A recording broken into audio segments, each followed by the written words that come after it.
Hello everyone, welcome to Vini சேர்க்கேர். இன்றைக்கி நம்ம பார்க்க போகிறது ஒரு ஸ்கின் கேர் ரெமெடி தான். இது வந்து பார்த்திங்கன்னா நார்மலாக நம்மளோட ஸ்கின்னை நல்லா பிரைட்டாக வச்சுக்கிறதுக்கான ஒரு ட்ரிங்க். அது மட்டும் இல்லாமல் ஸ்கின்னில் டார்க் ஸ்பாட் அப்புறம் பிளாக் டாட்ஸ் அதெல்லாம் இருக்குன்னா அதெல்லாம் கம்ப்ளீட்டாக சரி பண்ணி நல்ல ஒரு கிளியரான ஸ்கின்னும் க்ளோயிங்கான ஸ்கின்னையும் கொடுக்கக்கூடிய ட்ரிங்க் இது. முக்கியமாக நம்மளோட ஸ்கின்ல இருக்கிற சுருக்கத்தெல்லாம் சரி பண்ணும். இனிமே சுருக்கம் வராமலும் இது வந்து பார்த்துக்கும். அது மட்டும் இல்லாமல் நம்மளோட ஸ்கின்னை நல்லா ஹெல்த்தியாக மெயின்டைன் பண்ணுறதுக்கு ஹெல்ப் பண்ணும். இப்போ இதை எப்படி பண்ணுறது, இது பண்ணுறதுக்கு தேவையான பொருள் என்னென்ன அப்படின்றத நான் உங்களுக்கு சொல்கிறேன்.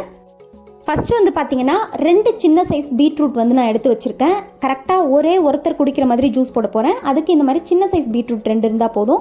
சப்போஸ் நீங்கள் வந்து பெரிய சைஸ் பீட்ரூட் தான் இருக்குன்னா ஒரு பீட்ரூட் யூஸ் பண்ணிக்கோங்க. பீட்ரூட்டில் வந்து விட்டமின் சி அதிக அளவில் இருக்குது. இது நம்மளோட ஸ்கின் ஏஜிங்கையும் விரிங்கிள்ஸையும் கண்ட்ரோல் பண்ணும். பிளட்டை நல்லா பியூரிஃபை பண்ணுறதுக்கான தன்மையும் பீட்ரூட்டில் இருக்குது. இந்த மாதிரி பிளட் நல்லா பியூரிஃபை ஆகிறப்ப நம்மளோட ஸ்கின்ல ஆட்டோமேட்டிக்காகவே நல்ல ஒரு க்ளோ இருக்கும். நெக்ஸ்ட் நம்ம யூஸ் பண்ண போகிறது கேரட். 3 பெரிய சைஸ் கேரட் வந்து நான் எடுத்து வச்சிருக்கேன். முக்கியமான விஷயம் வந்து பீட்ரூட் எந்த அளவுக்கு யூஸ் பண்ணுறோமோ அதை விட அதிக அளவில் கேரட்டை வந்து இந்த ஜூஸில் நம்ம யூஸ் பண்ணணும். இதுதான் வந்து ரேஷியோ. கேரட்டில் வந்து பார்த்தீங்கன்னா பீட்டா கேரட்டின் அதிக அளவில் இருக்குது. இது நம்ம சாப்பிட்றப்ப உடம்புக்குள்ளே போய் விட்டமின் ஏவாக கன்வெர்ட் ஆகிடுது. இது நம்மளோட ஸ்கின்னை வந்து பார்த்தீங்கன்னா நல்ல ஒரு க்ளோ கொடுக்கும். பிரிங்கிள்ஸ் எல்லாம் நல்லா கண்ட்ரோல் பண்ணும். முக்கியமாக ட்ரை ஆகாமல் பார்த்துக்கும். எக்ஸஸ் ஆயிலை கண்ட்ரோல் பண்ணும். பிளிமிஷஸ் எல்லாம் சரி பண்ணுறதுக்கான தன்மையும் இந்த கேரட்டில் இருக்குது. முடிஞ்ச அளவுக்கு இந்த ஜூஸ் வந்து தண்ணியோட அளவு கம்மி பண்ணி யூஸ் பண்ணுங்க.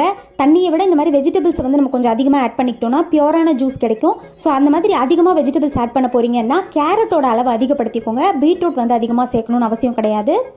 நெக்ஸ்ட் நம்ம யூஸ் பண்ண போகிறது ஆப்பிள். நான் வந்து ஃபுல்லாக வந்து யூஸ் பண்ண போகிறதில்ல, பாதி ஆப்பிள் தான் யூஸ் பண்ண போகிறேன். ஆப்பிளில் வந்து பார்த்தீங்கன்னா vitamin A, B and C அதிக அளவில் இருக்குது. அது மட்டும் இல்லாமல் நிறைய மினரல்ஸும் இருக்குது. இது நம்மளோட ஸ்கின்னை வந்து நேச்சுரலாகவே நல்லா பிரைட்டன் பண்ணும். ஈவன் ஸ்கின் டோனை மெயின்டைன் பண்ணுறதுக்கு ஹெல்ப் பண்ணும். முக்கியமாக நம்மளோட ஸ்கின்ல இருக்க பிளிமிஷஸ், டார்க் ஸ்பாட்ஸ், பிக்மெண்டேஷன் இது எல்லாத்தையும் கண்ட்ரோல் பண்ணும். அது மட்டும் இல்லாமல் நம்மளோட ஸ்கின்னை நல்லா ஹைட்ரேட்டடாக வச்சுக்கிறதுக்கு ஹெல்ப் பண்ணும். ஸோ ட்ரைனஸ்லாம் இல்லாமல் நேச்சுரலாகவே நம்மளோட ஸ்கின் வந்து நல்லா மாய்ஸ்சராக இருக்கும். அடுத்து ஆப்பிள் ஜூஸ் வந்து பார்த்தீங்கன்னா நம்ம டைரக்டாவே ஸ்கின்ல அப்ளை பண்ணலாம். அது ரொம்ப நல்லது. ஸ்கின்ல வந்து பார்த்தீங்கன்னா நல்ல ஒரு டோனரா இதை வந்து நம்ம யூஸ் பண்ணலாம். அது மட்டும் இல்லாமல் கண்ணை சுற்றி வந்து பார்த்தீங்கன்னா சிலருக்கு வந்து நிறைய சுருக்கம் இருக்க மாதிரி இருக்கும். அந்த மாதிரி இருக்கிறதெல்லாம் இது நல்லா கண்ட்ரோல் பண்ணும். ஃபர்ஸ்ட் இப்போ ஆப்பிளில் நல்லா வாஷ் பண்ணி வச்சிருக்கேன். இதில் நமக்கு தேவையான அளவுக்கு பாதியை மட்டும் நல்லா கட் பண்ணிக்கலாம். இந்த மாதிரி பீஸாக கட் பண்ணிக்கோங்க. கட் பண்ணிட்டு முக்கியமாக உள்ள இருக்க அந்த விதை எல்லாத்தையும் கம்ப்ளீட்டாக எடுத்துடலாம். இப்போ இதை இன்னும் கொஞ்சம் சின்ன பீஸாக கட் பண்ணிக்கலாம். அரைக்கிறதுக்கு அப்போ தான் ஈஸியாக இருக்கும். நெக்ஸ்ட் வந்து பார்த்தீங்கன்னா கேரட்டை கட் பண்ணிக்கலாம். தோலை வந்து நான் எடுக்கலை, ஏன்னா நல்லா கேரட்டை சுத்தமாக கழுவி வச்சுக்கிட்டேன். தோல்லையும் வந்து பார்த்தீங்கன்னா அந்த ஃபைபர் வந்து நமக்கு கிடைக்கும். ஸோ அதனால் அப்படியே சின்ன பீஸாக இது வந்து நம்ம கட் பண்ணிக்கலாம். சப்போஸ் தோலில் வந்து ரொம்ப அழுக்காக இருக்க மாதிரி இருக்குன்னா நீங்கள் தாராளமாக தோலை சீவிட்டே யூஸ் பண்ணலாம். இந்த மாதிரி இதையும் சின்ன பீஸாக கட் பண்ணிக்கோங்க. நெக்ஸ்ட் நம்ம பீட்ரூட் கட் பண்ண போகிறோம். இதில் 2 ஓரத்தையும் கட் பண்ணிவிட்டு கண்டிப்பாக தோலை வந்து நம்ம எடுக்கணும். ஏன்னா அழுக்கு வந்து ரொம்ப இருக்கும், மண்ணெலாம் அதிகமாக இருக்கும். ஸோ தோல் சீவிட்டு நம்ம யூஸ் பண்ணலாம்.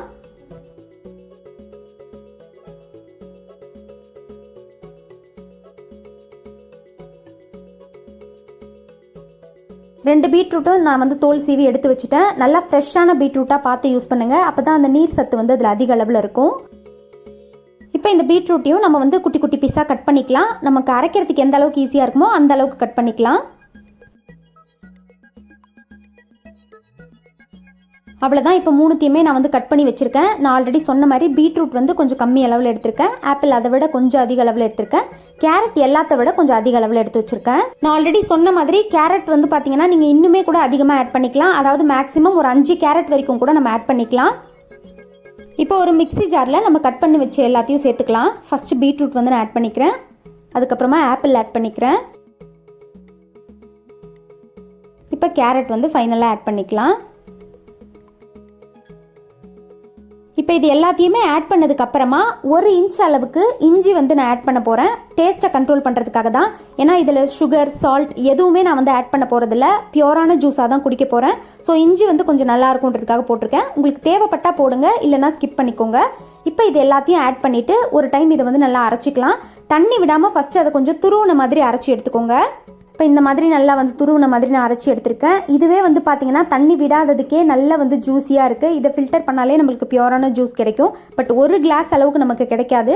ஸோ இது கூடவே வந்து பார்த்தீங்கன்னா நம்ம தண்ணி ஆட் பண்ணிக்கலாம். தண்ணியோட அளவு எந்த அளவுக்கு கம்மியாக ஆட் பண்ண முடியுமோ அந்த அளவுக்கு ஆட் பண்ணுங்கள். நான் வந்து பார்த்தீங்கன்னா ஒரு 1/4 கிளாஸ்க்கு கொஞ்சம் கூட இருக்கிற மாதிரி தான் ஆட் பண்ணுறேன். ஒரு 1/2 கிளாஸ் கூட நான் ஆட் பண்ணலை. அப்போ தான் பியூரான ஜூஸ் கிடைக்கும். பெனிஃபிட்ஸும் நமக்கு வந்து நல்லா கிடைக்கும். தண்ணி ஆட் பண்ணதுக்கப்புறமா அந்த ஸ்பூனாலே நான் வந்து நல்லா ஒரு டைம் மிக்ஸ் பண்ணி விட்டுக்கிறேன். அரையிறதுக்கும் ஈஸியாக இருக்கும், ஜூஸும் வந்து நம்மளுக்கு கம்ப்ளீட்டாக நல்லா கிடைக்கும். அதுக்காக தான். அவ்வளோதான், இப்போ மிக்ஸ் பண்ணியாச்சு. இதை திரும்பவும் வந்து நம்ம ஒரு டைம் நல்லா அரைச்சிக்கலாம். இப்போ இது வந்து பார்த்தீங்கன்னா நல்லா அரைச்சாச்சு. ஜூஸ் வந்து நம்மளுக்கு ரெடி ஆகிடுச்சு. நான் வந்து பார்த்தீங்கன்னா எப்போவுமே இதை வந்து ஃபில்டர் பண்ண மாட்டேன், இதோட தான் அப்படியே குடிப்பேன். ஏன்னா ஃபைபர் கண்டென்ட் வந்து இதில் அதிக அளவில் இருக்கும். அது இன்னுமே நம்மளோட ஹெல்த்துக்கும் நல்லது.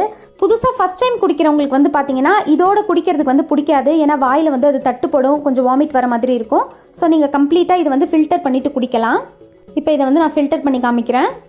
ஃபில்டர் பண்ணுறப்ப வந்து பார்த்தீங்கன்னா இதை வடிகட்டுறதால அந்த சத்து வந்து குறைஞ்சிருமா அப்படின்லாம் எதுவுமே கிடையாது. ஃபில்டர் பண்ணாமல் குடித்தா நான் ஆல்ரெடி சொன்ன மாதிரி அந்த ஃபைபர் கண்டென்ட் கொஞ்சம் எக்ஸ்ட்ராவாக நமக்கு வந்து சத்து கிடைக்கும். ஃபில்டர் பண்ணி குடிச்சிங்கன்னா அது என்ன சத்து அதில் இருக்கோ அது கம்ப்ளீட்டாக கிடைக்கும். எக்ஸப்ட் அந்த ஃபைபர் கண்டென்ட் மட்டும் தான் நம்மளால் சாப்பிட முடியாது, அது ஒன்று தான். இந்த ஜூஸ் வந்து ஒரு 2-3 டைம் குடிக்க பழகிட்டிங்கன்னா அதுக்கப்புறம் வந்து ஃபில்டர் பண்ணாமல் குடிக்கிறதுக்கு ட்ரை பண்ணுங்கள். நெக்ஸ்ட் அதே மாதிரி முக்கியமாக கண்டிப்பாக சுகர், சால்ட் வேறு எதுவுமே இதில் ஆட் பண்ணாதீங்க. பியூராக குடிக்கிறது தான் நம்மளோட ஸ்கின்னுக்கும் நல்லது, ஹெல்த்துக்கும் நல்லது. இந்த மெத்தடில் வந்து நம்ம ரெகுலராக குடிக்கிறப்ப நல்ல டிஃப்ரென்ஸ் நம்மளுக்கு தெரியும். இந்த ஃபில்டர் பண்ணுறப்ப இந்த மாதிரி ஸ்பூன் வச்சு நல்லா ப்ரெஸ் பண்ணி கம்ப்ளீட்டாக அந்த ஜூஸை எடுங்க. சரியாக ப்ரெஸ் பண்ணாமல் விட்டீங்கன்னா ஜூஸ் வந்து நிறைய வேஸ்ட் ஆகும் இந்த சக்கையிலே. அதுக்காக தான் நான் சொல்கிறேன். இந்த மாதிரி ஃபில்டர் பண்ணிவிட்டு அந்த கம்ப்ளீட்டாக ஃபில்டர் பண்ணதுக்கப்புறம் இருக்க அந்த சக்கையை வந்து தூக்கி போடாதீங்க. அதை வந்து நம்ம ஃபேஸ் பேக்காக கூட யூஸ் பண்ணலாம். ரொம்ப ரொம்ப நல்லது. ஏன்னா நம்ம யூஸ் பண்ணியிருக்க எல்லா இன்க்ரீடியன்ஸுமே நம்மளோட ஸ்கின்னுக்கு நல்ல இன்க்ரீடியன்ஸ் தான். ஸோ நல்லா ஃபில்டர் பண்ணிவிட்டு அந்த சக்கை கூட வந்து பார்த்தீங்கன்னா கொஞ்சமாக தயிர், அப்படி இல்லைனா வேறு ஏதாவது உங்களுக்கு ஸ்கின்னுக்கு என்ன ஹைட்ரேட்டடாக வச்சுக்குமோ அந்த மாதிரி இருக்கிறத ஏதாவது ஆட் பண்ணிவிட்டு உங்கள் ஃபேஸில் வந்து நீங்கள் ஃபேஸ் பேக்காக யூஸ் பண்ணிக்கலாம். நல்லா அப்ளை பண்ணிவிட்டு ஒரு 10 to 15 மினிட்ஸ் விட்டுட்டு நார்மல் பிளெயின் வாட்டரில் நீங்கள் வந்து வாஷ் பண்ணிக்கலாம். நல்ல டிஃப்ரென்ஸ் அதுவுமே நமக்கு வந்து ஸ்கின்னில் கொடுக்கும். என்னால் முடிஞ்ச அளவுக்கு நல்லா ப்ரெஸ் பண்ணி ஜூஸை ஃபுல்லாக கம்ப்ளீட்டாக ஃபில்டர் பண்ணி எடுத்தாச்சு. கரெக்டாக எனக்கு வந்து ஒரு கிளாஸ்க்கு கொஞ்சம் கம்மியான அளவில் வந்து எனக்கு கிடச்சிருக்கு. நல்லா பியூரான ஜூஸ்ன்றதால கொஞ்சம் கம்மி அளவில் தான் நமக்கு கிடச்சிருக்கு. நம்ம அதிக அளவில் இது கூட வந்து வாட்டர்லாம் ஆட் பண்ணிட்டோம்னா இந்த அளவுக்கு ஒரு பியூரான ஜூஸ் வந்து நமக்கு கிடைக்காது. பெனிஃபிட்டும் அதுக்கேற்ற மாதிரி கொஞ்சம் கம்மியாக தான் இருக்கும். ஸோ இந்த மாதிரி முடிஞ்ச அளவுக்கு தண்ணியோட அளவு கம்மி பண்ணி இந்த ஜூஸை வந்து ப்ரிப்பேர் பண்ணி யூஸ் பண்ணுங்கள். இப்போ இந்த ஜூஸை வந்து எப்படி குடிக்கணும் அப்படின்றத நான் உங்களுக்கு சொல்கிறேன். கண்டிப்பாக இந்த ஜூஸை வந்து மார்னிங் ப்ரஷ் பண்ணதுக்கப்புறமா எம்டி ஸ்டொமக்கில் குடிங்க. ஏதாவது சாப்பிட்டுட்டு அதுக்கப்புறம் குடிச்சிங்கன்னா நிறைய பேருக்கு வந்து வாமிட்லாம் வரதுக்கு சான்ஸ் இருக்குது. நெக்ஸ்ட் இந்த ஜூஸ் வந்து பார்த்தீங்கன்னா ரெகுலராக டெய்லி வந்து எடுக்கக்கூடாது. வாரத்துக்கு 2 நாள் இல்லை 3 நாள் குடிங்க. ஏன்னா இதில் வந்து நம்ம கேரட், பீட்ரூட்லாம் வந்து ஆட் பண்ணியிருக்கோம். இது ரெண்டுமே வந்து பார்த்தீங்கன்னா ரெகுலராக குடிக்கிறப்ப பாடியோட ஹீட்டை வந்து அதிகப்படுத்தும். ஸோ நிறைய பேருக்கு வந்து இந்த பைல்ஸ் ப்ராப்ளம்லாம் வரதுக்கு சான்ஸ் இருக்குது. ஸோ அந்த மாதிரி சைடு எஃபெக்ட் எல்லாம் வர அளவுக்கு நம்ம போக வேண்டாம். நெக்ஸ்ட் அதே மாதிரி 2 நாள் 3 நாள் நான் சொன்னது வந்து அடுத்தடுத்த நாளே வந்து குடிக்காதீங்க. ஒரு நாள் நீங்கள் குடிச்சிங்கன்னா நடுவில் 1 நாள் இல்லைன்னா 2 நாள் கேப் இருக்க மாதிரி பார்த்துக்கோங்க.